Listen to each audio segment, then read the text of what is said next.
em que vamos receber aqui o nosso colunista do jornal Gente da Rádio Bandeirantes, cientista político, especialista em educação, Fernando Schiller. Professor Fernando Schiller, seja bem-vindo. Também nesse painel estamos recebendo o Renato Dias, que é coordenador pedagógico da Secretaria Estadual de Educação. Professor Renato, seja bem-vindo. Também aqui apresento a quem está conosco no Fórum da Rádio Bandeirantes, Alexandre Schneider, que foi secretário municipal de Educação de São Paulo. Muito obrigada pela presença. E o Dr. Luiz Augusto Durso, advogado especialista em crimes digitais e presidente da Comissão de Direito Digital da subseção do Butantã da OAB de São Paulo. Muito obrigada por ter vindo também, Dr. Durso.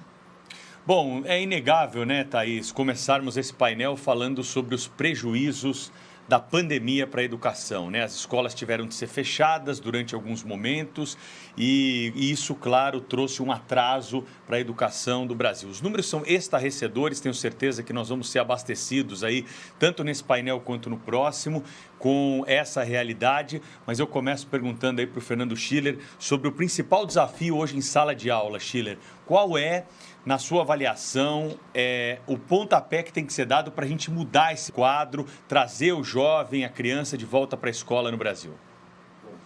O microfone está ali, ó.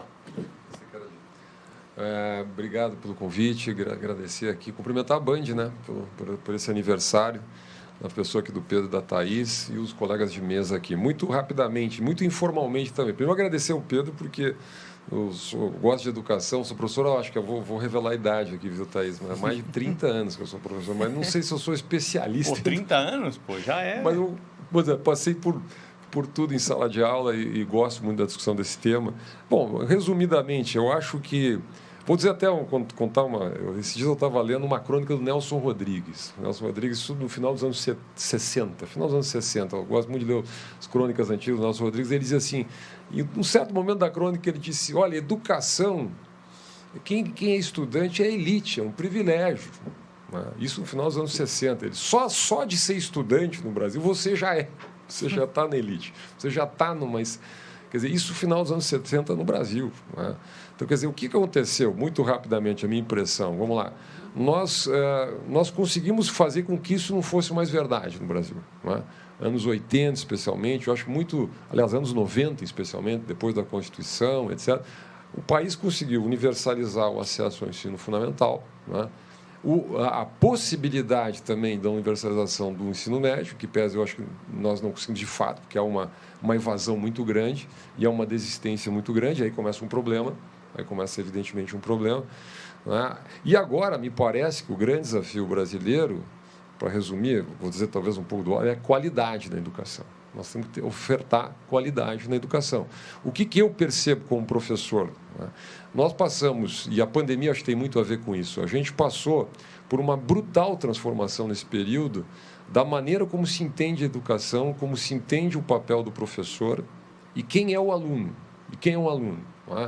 Eu fui treinado para dar aula, por exemplo, num modelo tradicional de ensino, onde o professor era autoridade, onde o aluno não tinha muita alternativa de conhecimento, onde, para fazer uma pesquisa, ia na biblioteca ler a enciclopédia, e tinha uma enciclopédia para 30 alunos, então não tinha, a informação não era ubíqua como é hoje, você não tinha todo o estímulo que é isso aqui, que é a internet inteira, que agora a inteligência artificial, aí explodiu tudo de maneira radical, e o professor digamos assim, ele tinha como primeira responsabilidade a transmissão do conhecimento. O professor era um veículo de transmissão do conhecimento.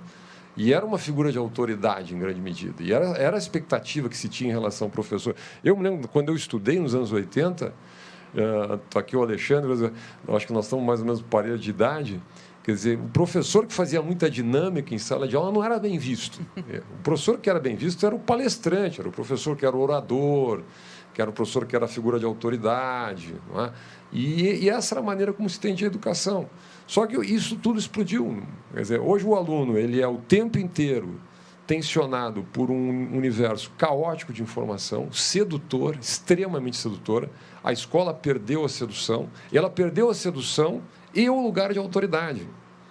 Perdeu as duas coisas. Então, o professor hoje não é mais lugar... E eu acho bom que o professor não seja lugar de autoridade, para falar a verdade. Então, nós migramos de uma educação centrada no professor para uma educação forçosamente centrada no aluno, que precisa engajar o aluno. E eu acho que existe toda uma geração de professores que não está preparada para isso. E eu me incluo nessa geração. Olha, nos últimos anos, eu tenho feito um esforço enorme para mudar, há um bom tempo já, né?